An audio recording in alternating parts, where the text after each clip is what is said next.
Et salut la compagnie, j'espère que vous allez bien, moi ça va super bien et aujourd'hui on se retrouve dans une vidéo nail art. Depuis très longtemps en fait j'ai envie d'essayer une montgolfière en 3D, donc on va faire ça aujourd'hui. Allez, c'est parti, let's go. Je commence par mettre 2 couches de Mont Blanc sur mon tips que je catalyse 60 secondes entre chaque couche. Ensuite, je vais mettre une couche de top coat mat et là c'est un de chez Ongle 24. Je le dégraisse après catalysation puisqu'il a un résidu collant. Je viens prendre le painter gel noir de chez Ongle 24 qui est fait justement pour les dessins et les nail art. Il est épais donc c'est juste parfait pour ce que je vais faire. Donc je commence par venir sans trop d'appui dessiner le ballon. Si besoin, vous pouvez tout à fait dessiner au crayon sur le top coat mat et repasser ensuite avec le gel. Pourquoi est-ce que j'ai mis un top coat mat? Parce que je trouve que c'est plus simple pour dessiner et si je dois effacer et refaire, ça ne dégagera pas la couche collante du blanc. J'ai également choisi le top mat de chez Ongle 24 et pas celui d'Indigo puisque celui d'Indigo donne un aspect velours et je trouve que c'est pas du tout pratique pour dessiner. Donc vous voyez, je prends mon temps et une fois que je suis assez satisfaite, je repasse sur les traits pour avoir plus d'intensité. Et je mets ensuite à catalyser juste 10 secondes histoire que tout soit bien figé. Maintenant, je vais dessiner la nacelle. Rien de compliqué, je trace mes 4 lignes puis je mets aussi 10 secondes sous la lampe.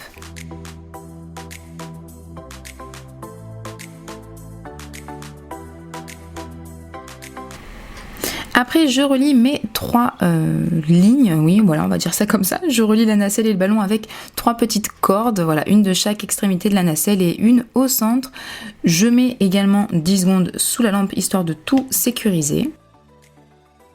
Je reviens à mon ballon et je vais tracer 3 lignes à l'intérieur pour faire en fait la séparation des ballons, si je peux dire ça comme ça. Ça donnera un côté un petit peu plus réaliste entre très grosses guillemets.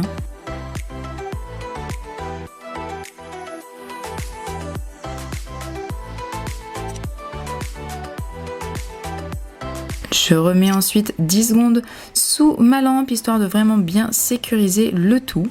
Je vais maintenant colorer mon ballon, donc je prends un bleu de chez Modelon, mais vous pouvez prendre n'importe quelle couleur, et je viens colorier une partie de ballon sur 2. Je pense que les images parlent d'elles-mêmes, mais dommage quand même que les couleurs ne ressortent pas assez en vidéo, parce que je trouvais ça vraiment très joli. Pour les 2 autres parties, je les remplis avec un argent de chez Full Beauty, même procédé que pour le bleu, et je mets cette fois-ci à catalyser 60 secondes pour que ça puisse figer bien tout le dessin en entier.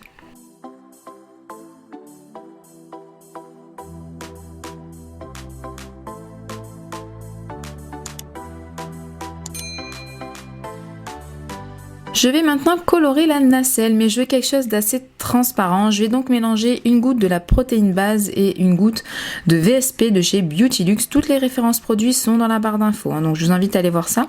Une fois que j'ai fait mon petit mélange, je vais remplir la nacelle, mais je trouve que malheureusement la couleur est un petit peu trop claire. Mais bon, c'est ma première montgolfière, donc on va être assez indulgent. Vient maintenant l'effet 3D, donc je prends un gel épais, ici c'est le Extra Stick Clear de chez Ongle 24 et avec mon dotting tool je viens prendre une boule et je le place sur le ballon. J'essaie de bien faire le relief, il est aussi possible de le faire au pinceau d'ailleurs. Je le mets 30 secondes sous la lampe et je viens ensuite en remettre car je trouve que le relief n'était pas assez visible. Donc voilà, je refais un petit bombé et je remets à catalyser et voyez ce que ça donne. J'aurais dû aussi faire la nacelle en relief, je pense que ça aurait été beaucoup plus joli, mais bon, tant pis. Et je termine avec une couche du Tip Top que je mets 60 secondes pour bien finir la pose. Et voilà le résultat final, vous en pensez quoi? J'en ai fait un autre aussi plus petit avec d'autres couleurs et j'aime beaucoup, ça reste vraiment un dessin de débutant. Si vous le reproduisez, n'hésitez pas à me l'envoyer ou à m'identifier sur Insta, maena.up. Moi je vous fais de très gros bisous et je vous dis à bientôt. Bye.